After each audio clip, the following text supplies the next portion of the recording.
Welcome. In front of me is the Oppo Reno 10X Zoom, and today I'll show you how you can put this device into recovery mode. So to get started, let's hold the power key. There we go, let's hold power key. Swipe down to power off, and once the device is off, you want to hold power key and volume down at the same time.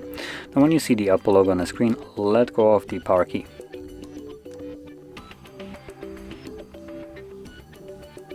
There we go, there's the logo, let go of power key, keep holding volume down.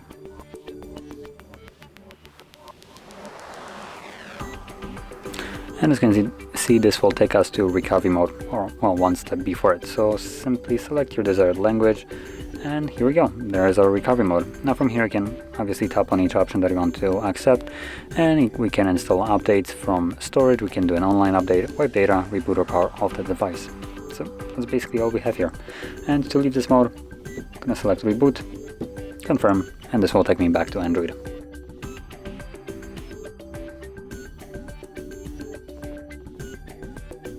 And as you can see, we are now back in Android. So if you found this video helpful, don't forget to hit like, subscribe, and thanks for watching.